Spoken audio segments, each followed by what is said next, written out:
명나라의 3대 황제 영락제의 치색이었던 어느 날이었습니다. 격분한 영락제가 한 사건에 관련된 모두를 잡아와 국문을 하라는 명령을 내렸죠. 그렇게 어떠한 사건에 연루된 모든 사람이 잡혀오게 되었고, 국내는 수많은 사람들의 비명으로 가득했으며 그들의 피로 얼룩져가고 있었습니다. 이 사건으로 인해 무려 2,800여 명이나 되는 사람들이 고문과 사형으로 인해 죽어나가게 되는 참극이 벌어지게 되었죠. 그런데 이 사건이 일어나게 된 계기가 바로 한 명의 조선인 여성 때문이었는데요. 이 사건은 바로 어여의 난이라고 불리는 중국 역사상 희대의 궁중 암투 사건입니다. 다들 잘 아시다시피 조선시대 때 수많은 조선 여자들이 명나라와 청나라의 공녀로 끌려갔었죠. 특히나 명나라의 3대 황제 영락제는 조선의 여인들을 좋아했던 인물이었습니다. 그래서인지 툭하면 황엄이라는 사람을 보내 공녀를 내놓으라고 요구하기도 했죠. 황엄은 예전에 데리고 갔던 조선 여자들을 황제께서 마음에 들어 하지 않는다며 더 예쁜 여자를 데리고 오라고 독촉하기도 했습니다. 그래서 태종은 결국 전국에 금원령을 내려 공녀를 뽑도록 명했고, 그렇게 여러 명의 처녀들이 뽑혀 명나라로 가게 되었죠. 영락제에게는 정비인 이뇨문왕후 외에 25명의 후궁이 있었는데요. 그중 8명이 조선인 여인이었다고 합니다. 아무튼 그렇게 난징에 도착한 공녀들은 영락제를 만나게 되었는데, 영락제는 첫눈에 권씨라는 여인에게 반하고 말았죠. 그리고 곧바로 그녀를 현인비로 봉했습니다. 함께 간 다른 조선인 여인들에게도 시호를 내렸지만 권씨보다는 낮은 지위였죠. 그리고 권씨의 오빠인 권영균을 명나라 관직으로 산품인 광록시경에 제소하고 막대한 금은보화를 선물로 주기까지 했습니다. 이것만 봐도 영락제가 현인비 권씨를 얼마나 마음에 들어했는지 알 수 있는 대목 같은데요. 권씨는 외모가 특출났을 뿐만 아니라 옥퉁소를 잘 불었으며 중국어도 빠르게 익히면서 대화까지 잘 통하다 보니 영락제가 특히나 더 예뻐했던 것이죠. 심지어 1407년에 영락제의 정실황후인 이뇨문 왕후가 세상을 떠나자 새로운 황후를 세우지 않았으며 사실상 현인비 권씨를 황후로 대접했다고 합니다. 당시 황후 다음 서열인 비로는 한족이던 소원귀비 왕씨와 현인비 권씨 둘만 있었는데, 한족 후궁을 제치고 조선인이던 권씨가 황후 역할을 하게 된 것이죠. 심지어 영락제는 현인비에게 자신의 의식주 일체를 맡겼을 만큼 그녀를 믿고 총애했습니다. 게다가 조선에서 사신으로 보낸 유정현이 현인비 권씨와 친척이라는 말을 들은 영락제는 권씨의 집안에 자신의 말을 전하라 명하고 막대한 선물을 하사했을 정도였죠. 그러다 보니 태종도 권씨의 오빠인 권영균을 명나라에 사신으로 보낼 때 권씨에게 선물을 전하기도 했다고 합니다. 하지만 현인비 권씨는 명나라에 온 지 1년 6개월밖에 안 된 1410년 10월에 세상을 떠나고 말았는데요. 영락제가 몽골을 토벌하기 위해 북쪽으로 진군할 때 권씨를 데리고 갔는데 그만 병을 얻어 죽어버리고 말았던 것이죠. 태종의 선물을 싣고 권영균이 명나라에 도착했을 때는 이미 권씨는 세상을 떠나고 없었다고 합니다. 영락제는 권영균을 만난 뒤 제대로 말도 못할 정도로 굉장히 슬퍼했으며 황엄을 사신으로 조선에 보내 현인비 권씨의 유족들에게 위로의 말까지 전했다고 하죠. 그런데 권씨를 잃은 영락제의 슬픔이 다 가시기도 전에 충격적인 보고를 듣게 되는데요. 바로 현인비 권씨가 아파서 죽은 것이 아닌 누군가에 의해 독살당했다는 보고였던 것이죠. 경노한 영락제는 이 일에 대해 철저한 조사를 명했고 엄청나게 많은 사람들이 줄줄이 잡혀들어오기 시작했습니다. 그리고 결국 영락제의 총애를 받던 권씨를 질투한 조선 공녀 출신 후궁 여씨가 권씨가 마신 호도차에 독약을 넣었다는 결론에 다다르게 된 것이었죠. 사실 함께 공녀로 차출되어 명나라에 왔던 권씨와 여씨는 서로 사이가 좋지 않았다고 하는데요. 평소 여씨가 죽은 황후에게 자식이 있는데 권씨가 궁중을 관리하는 것이 얼마나 가겠느냐 라며 현인비를 질투하는 말을 하고 다녔다는 것이었죠. 이 권씨 독살 사건은 원래 누구에게도 들키지 않을 수 있었지만 평소 주인끼리 사이가 안 좋다 보니 양측 노비끼리도 사이가 좋지 않았는데, 노비끼리 서로 싸우다가 권씨의 노비가 네 주인이 약을 먹여 우리 주인을 죽였다 라고 하는 바람에 이 일이 일파만파 커지게 된 것이었습니다. 이에 영락제는 권씨의 죽음과 관련된 사람들 수백 명을 죽이고 여씨에게는 온몸을 인두로 지지는 낙형을 한 달 동안 계속해서 가한 끝에 결국 여씨는 고통을 견디지 못하고 세상을 떠나버렸죠.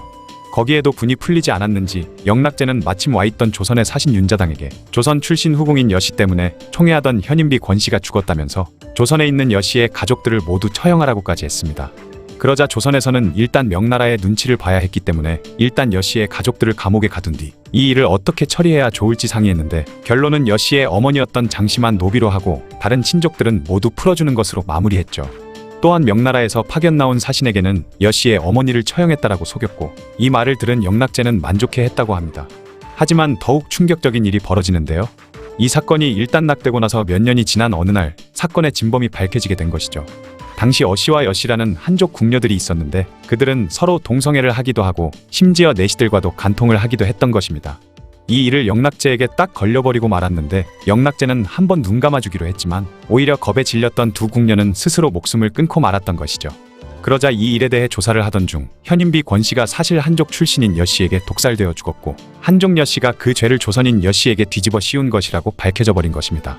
이 일은 명나라 조정을 발칵 뒤집어 놓았고 그렇게 대대적인 국문이 시작되면서 모든 사건의 전말이 드러나게 되었죠. 한족 여씨가 조선인 여씨에게 성이 같으니 친하게 지내자 했지만 조선인 여씨가 이를 거절했던 것이죠.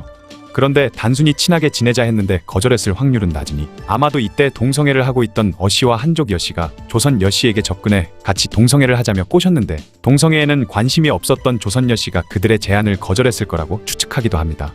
어쨌든 자신들의 치부도 들켜버렸고 거절에 대해 앙심을 품은 한족 여씨가 권씨를 독살한 뒤 조선인 여씨에게 뒤집어 씌워버린 것이었죠. 그렇게 조선인 여씨는 영문도 모른 채 잔혹한 고문을 받으며 억울하게 죽어갔던 것인데요. 이에 격분한 영락제는 이 사건에 조금이라도 관련이 있는 사람들은 모조리 잡아오라 명했고 그렇게 2800여 명이나 되는 사람들이 죄다 죽임을 당하고 마는 참극이 벌어지고 만 것입니다. 또한 이 과정 중에 조선인 후궁이던 사람들도 많이 목숨을 잃었는데 조선인 후궁 황씨와 이씨는 차명에 처해졌고 임씨와 정씨는 모진 고문을 견디지 못하고 세상을 떠나버렸죠. 심지어 어떤 여인은 얼마나 고통스러웠는지 신문 도중에 영락제에게 자기의 양기가 쇠하여 젊은 내시와 간통하는 것인데 누구를 허물하느냐라며 고래고래 소리치기도 했다고 합니다. 현인비 권씨가 죽고 나서 벌어진 무시무시한 일이었던 것이죠. 이 사건을 어여의 난이라고 하는데요. 어여의 난으로 인해 엄청나게 많은 수의 죄 없는 조선의 공녀들도 사건에 연루되어 죽어나가기도 했다고 합니다.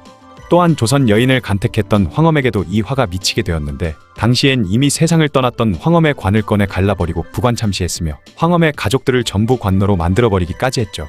그렇게 영락제에게는 한씨와 최씨 두 명의 조선인 후궁만 남게 되었습니다.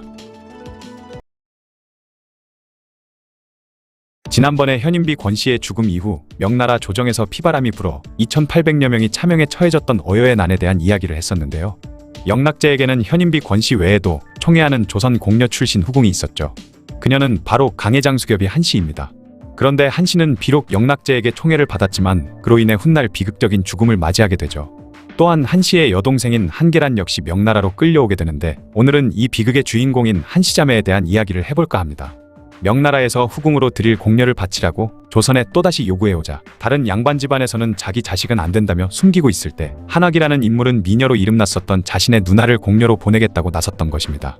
한학은 훗날 인수대비가 되는 여인의 아버지였는데요.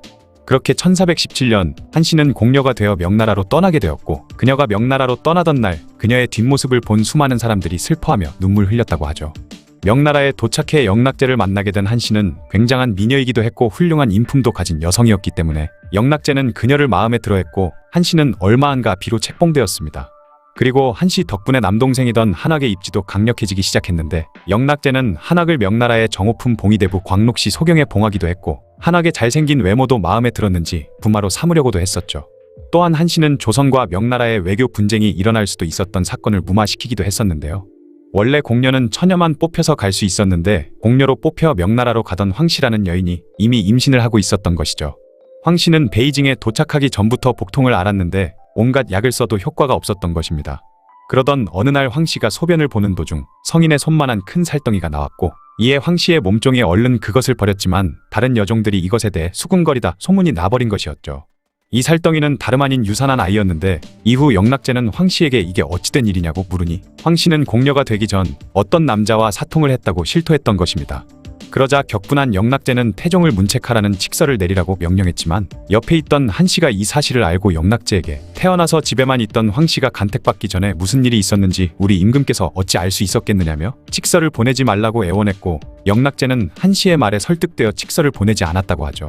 그리고 영락제는 한씨에게 황씨에 대한 처벌을 맡기자 한씨는 황씨의 뺨을 때리는 처벌을 내리고 이 일은 마무리되었다고 합니다. 그렇게 조선 조정에서도 큰 곤혹을 치를 수도 있었던 일을 공녀로 뽑혀갔던 한씨가 막아냈던 것이죠.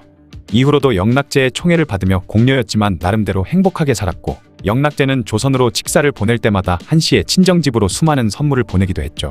그러다 보니 한씨의 남동생이던 한학도 조선에서 승승장구할 수 있었고 한학은 이후 세종이 즉위하자 조선의 사신으로 명나라에 가서 영락제의 책봉고명서를 받아오기도 했는데 한학이 죄를 지어 사원부로부터 탄핵을 당했지만 세종은 이 사람은 내가 죄줄 수 없는 사람이다 라고 말하며 그의 죄를 눈감아 줬다고 합니다. 또한 훗날 한학은 수양대군을 돕고 나서 정난공신이 되기도 했고 조선 최고의 권력가가 되죠. 그러던 어느 날 명나라 황실에서는 한바탕 난리가 나는데요. 영락제가 가장 총애하던 후궁인 현인비 권씨가 독사를 당하고 나서 벌어진 어여의 난에 한씨 역시 휩쓸려 들어가 감옥에 갇히는 신세가 되고 만 것이죠. 그녀를 지키던 내시가 그녀를 가엾게 여겨 음식을 몰래 갖다 주어서 겨우 연명할 수 있었고 결국엔 풀려날 수 있었습니다. 하지만 그녀에게는 더욱 비극적인 일이 기다리고 있었죠. 1424년 여름 영락제가 몽골 원정에서 돌아오다가 과로로 병에 걸려버렸고 결국 진중에서 세상을 떠나고 만 것입니다. 당시 명나라에서는 황제가 죽으면 황제를 가까이 모시던 궁녀들을 죽은 황제와 함께 순장을 시켰는데 이때 한씨 역시 영락제와 함께 묻힐 순장 대상자로 뽑히고 말았죠. 그렇게 영락제와 함께 순장될 궁녀는 약 30여 명이 뽑혔는데 죽기 직전 모두 모아놓고 최후의 만찬을 먹인 다음 산채로 매장을 하는 게 아니라 모두 함께 교수형에 처한 뒤에 순장을 하는 것이었습니다. 이때 순장될 궁녀들이 모여 최후의 만찬을 하는 장소에는 통곡의 바다가 되었다고 하죠. 당시 영락제 다음으로 황제가 된 홍희제는 순장될 궁녀들에게 마지막 소원을 말하라고 했는데 이에 한씨는 자신의 유모였던 김흑을 조선으로 돌려보내달라고 요청했고 홍희제는 그녀의 청을 수락해 주었습니다. 그리고 한씨는 유모에게 통곡하며 유모 나는 갑니다. 나는 가요 라고 말하려고 했지만 교수형을 집행하던 환관이 발을 딛고 있던 평상을 빼버리는 바람에 마지막 한마디도 다 끝마치지 못하고 목숨을 잃었다고 하죠. 그런데 결국 유모였던 김흑은 조선으로 돌아가지 못했는데요. 홍희제는 처음엔 그녀의 청을 들어주려 했으나 어여의 난 등 불미스러운 일들과 황실의 기밀을 너무 많이 알고 이를 김흑이 조선에 알릴 수 있다는 이유로 반대해서 결국 조선으로 돌려보내주지 않았죠. 아무튼 그렇게 한씨는 24살의 꽃다운 나이에 비극적인 죽임을 당하고 말았습니다. 그렇게 한씨가 죽고 나서 한학의 권세도 끝이 나는가 싶었지만 또 다시 기회가 찾아오는데요. 홍희제는 황제가 된 지 불과 8개월 만에 병으로 세상을 떠나게 되었고 그렇게 그의 아들인 주첨기가 5대 황제인 선덕제로 황제가 되었습니다. 선덕제는 상당히 여색을 밝히던 황제였다 보니 곧바로 조선에 사신을 보내 미녀를 뽑아서 보내라고 요구했던 것이죠.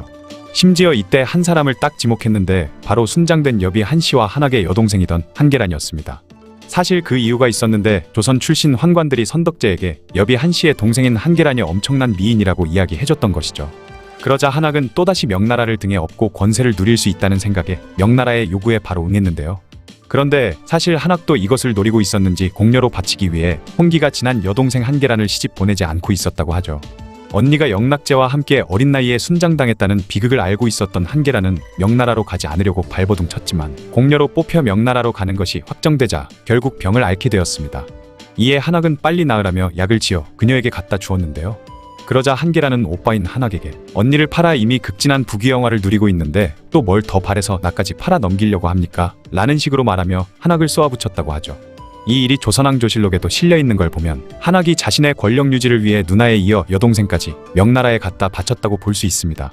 이후 한계란은 혼수품이던 비단이불을 칼로 모조리 찢어버리고 재물을 모두 친척들에게 나눠준 뒤 결국 끌려가다시피 명나라로 떠날 수밖에 없었죠. 그녀가 명나라로 떠나던 날 이를 지켜보던 수많은 사람들이 언니가 순장당한 것도 억울한데 이번엔 동생이 산송장이 되어 떠나게 되었구나라며 떠나는 한계란의 모습을 보고 울면서 비통해했다고 합니다. 그런데 영락제와 함께 순장당한 한씨와는 달리 한계란은 선덕제가 죽고 나서까지 살아남았는데 이후 정통제가 오이라트족에게 포로로 붙잡히는 토목의 변 사건으로 인해 그의 동생이던 경태제가 황제가 되면서 황태자였던 정통제의 아들 주견심이 폐위되는 일이 있었던 것이죠. 이때 한계란이 3살밖에 되지 않았던 주견심을 맡아서 애지중지하며 키웠는데 8년 만에 다시 정통제가 황제로 복위하는 데 성공하고 주견심도 다시 황태자가 되어 이후 성화제로 즉위하면서 어렸을 때 키워준 공로에 보답한다고 그녀를 극진히 대접했고 국내에 모두가 그녀의 출신을 개의치 않고 황실의 큰어른으로 여겼다고 합니다. 그런데 결과가 좋아서 그렇지 사실 폐위된 황태자를 보살피는 것 자체가 자칫 잘못하다가는 영모 혐의를 뒤집어 쓸 수도 있는 위험한 일이었기 때문에 한계란 역시 언니인 여비한 씨처럼 비극적인 최후를 맞을 수도 있었죠. 공녀로 뽑혀 명나라로 끌려가다 보니 그런 위험천만한 일까지 할 수밖에 없었던 것입니다. 어쨌든 결과가 매우 좋았던 덕에 한계란뿐만 아니라 오빠인 한학 그리고 한학의 자식들까지 명나라를 왕래하며 부귀영화를 누렸다고 하죠. 거기다가 그녀는 조선의 외교와 국방에도 많은 도움을 줬는데요. 명나라에서는 조선의 국방력이 강해지는 걸 싫어했기에 조선 아래 주재료인 물소불의 무역을 통제했는데 이때 한계란이 나서서 단신으로 황제에게 탄원하여 물소불 무역 통제가 풀리기도 했을 정도였습니다. 그렇게 한계란은 편하게 천수를 누리다 세상을 떠나게 되었다고 하죠. 여담으로 선덕제가 죽은 이후 정통제가 황제가 되었을 때 섭정을 하게 된 태왕태후가 자비를 베풀어 공녀들의 몸종으로 따라갔던 하녀들과 유모 등의 사람들을 다시 조선으로 돌려보내 주었는데 이때 여비한 씨의 유모 김흑도 조선으로 돌아올 수 있었던 것입니다. 그리고 김흑은 어여의 난 등 조선 공녀들이 당했던 일들과 여러 사연들을 세종에게 아뢰었고 덕분에 이 기록이 세종실록에 남을 수 있었다고 하죠. 조선의 공녀는 세종 이후 중단되었다가 청나라가 중국 대륙을 제패하면서 인조, 효종 때 다시 재개되었다고 합니다. 공녀로 선택되어 머나먼 이국 땅인 명나라로 억지로 끌려가서 한 명은 비극적인 죽음을 맞았고 한 명은 막판에는 잘 먹고 잘 살았지만 그 과정은 비참하기 그지없었던 한씨 자매에 대한 이야기였습니다. 오늘은 나라를 위해 청나라에 시집을 갔지만 더러운 여자 취급을 받으며 평생 불행한 삶을 산 여인에 대한 이야기입니다. 그녀는 바로 의순공주인데요. 의순공주는 사실 왕의 딸이 아니었지만 공주가 되어 청나라로 갔던 것이죠. 그녀에게는 대체 무슨 일이 있었던 것일까요? 병자호란이 끝난 이후 청나라는 조선에 지속적으로 여자를 보낼 것을 요구했습니다.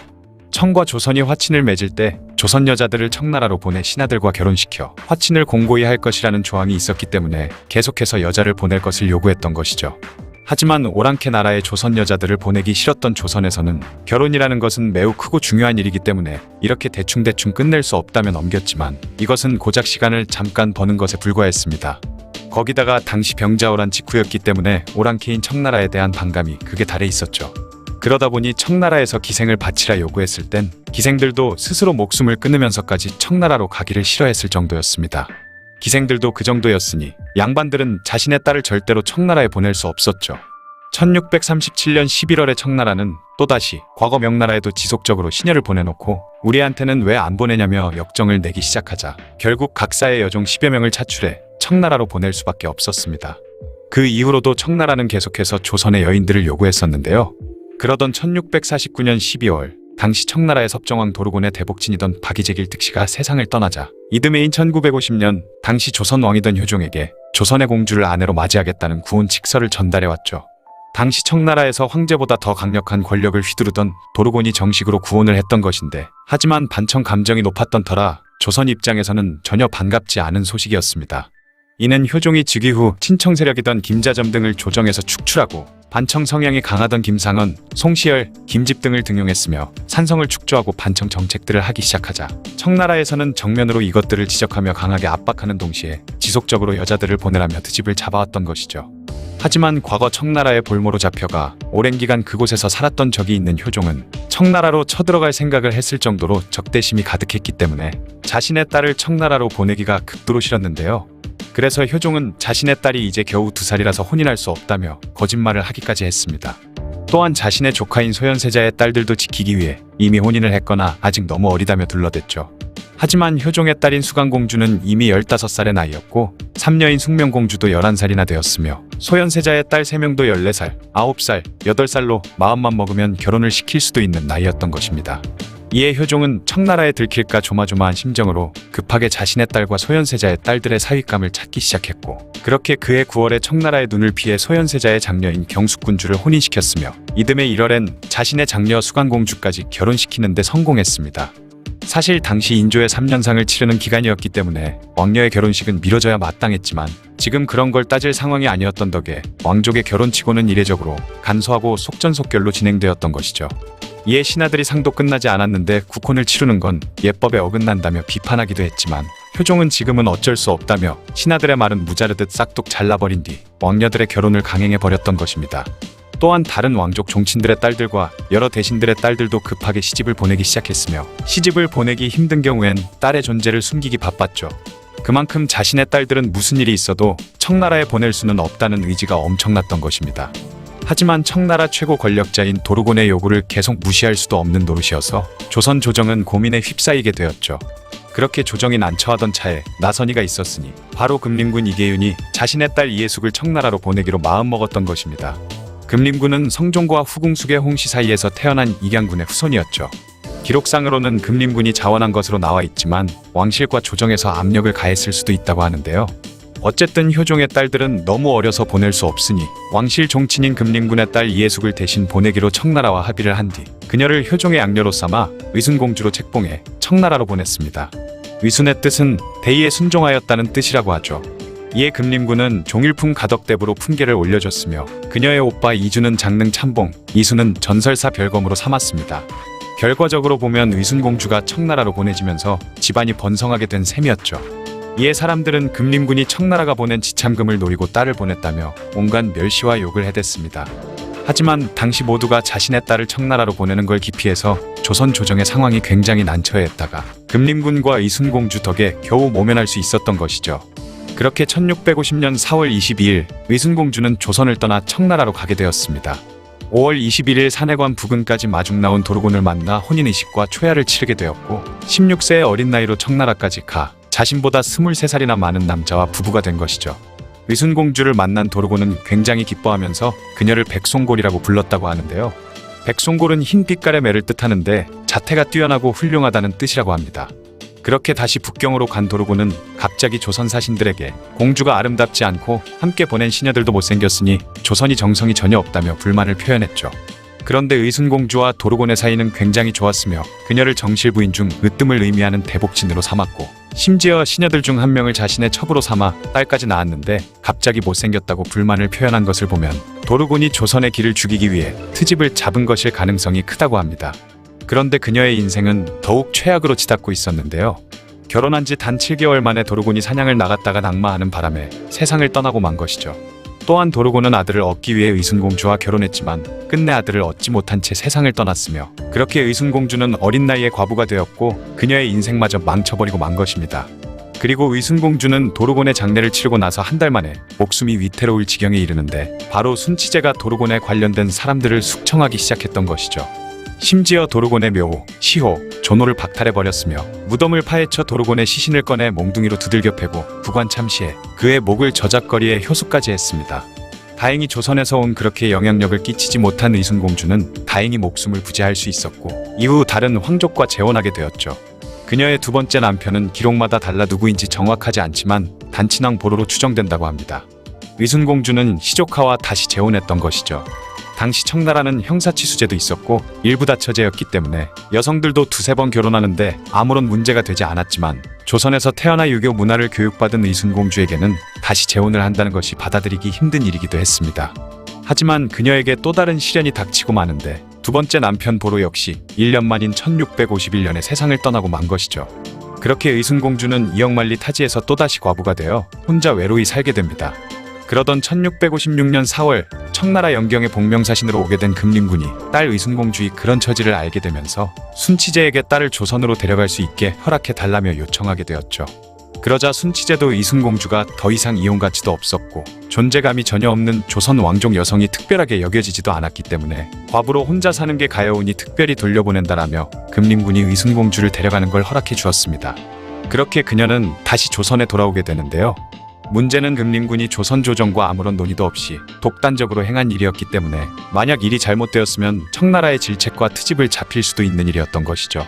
그래서 대신들은 금림군이 나라의 허가도 받지 않고 함부로 의순공주를 귀국시켰다며 그를 처벌해야 한다는 주장까지 나오게 되었습니다.